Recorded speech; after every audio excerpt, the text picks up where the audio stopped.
Rated G for general audiences. Percy is a little green engine who can shunt and pull. He pulls both passengers and freight. At the docks and at the quarry.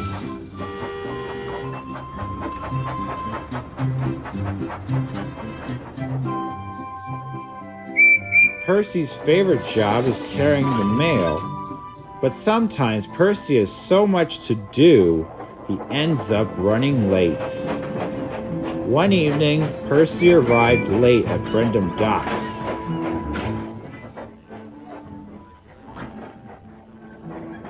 "You're late again, Percy," said the dock manager. "I will have to speak to the Fat Controller." Percy was very upset.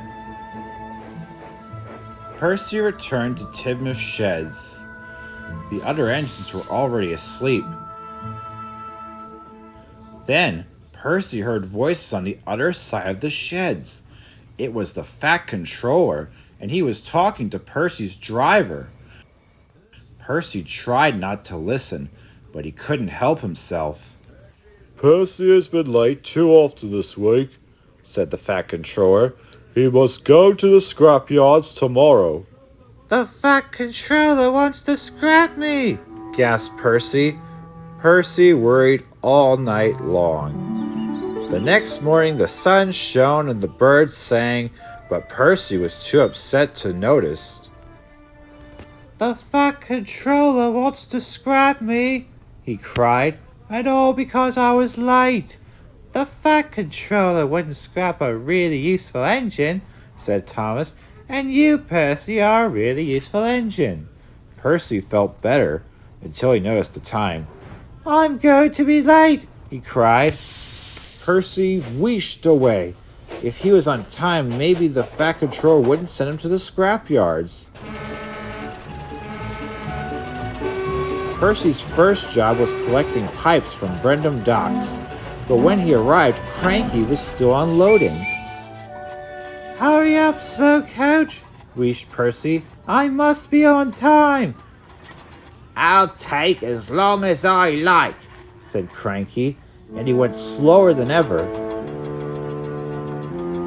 The moment Cranky had finished, Percy took off. He hadn't waited for the pipes to be tied down.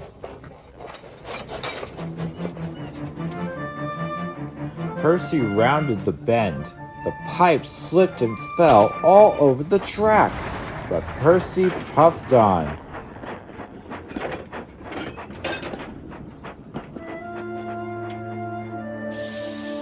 Percy thought he had delivered the pipes, so he chuffed away to his next job. Percy's next job was to take some tar wagons to the workmen mending the roads. "Be careful," said his driver. "Tar is sticky stuff." But Percy wasn't being careful.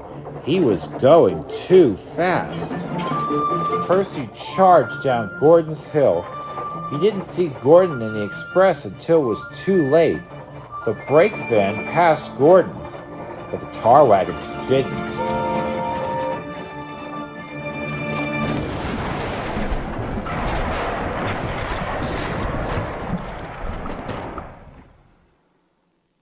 Luckily, no one was hurt, but Gordon was very cross.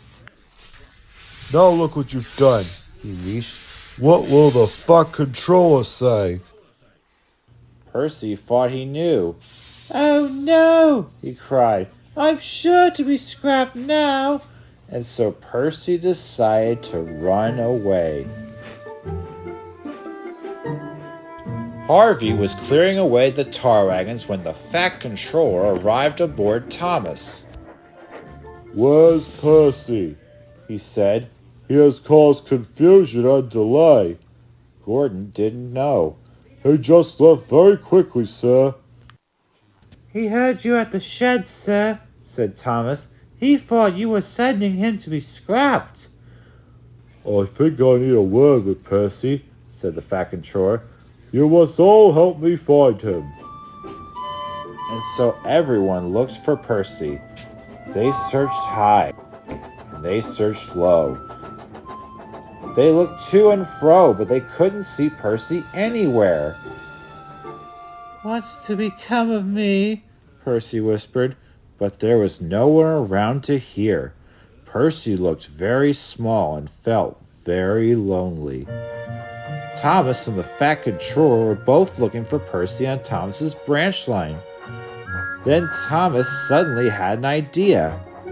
"I think I know where Percy is, sir." And he puffed back to Timothy's sheds as fast as he could.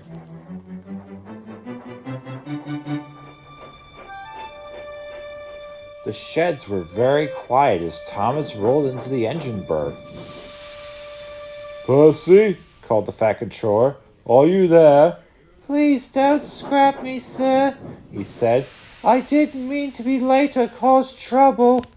Scrap you, boomed the fat controller. Why, the very thought of it. And the fat controller told Percy what he had really said. I told your driver that you had been working too hard and that is why you were late.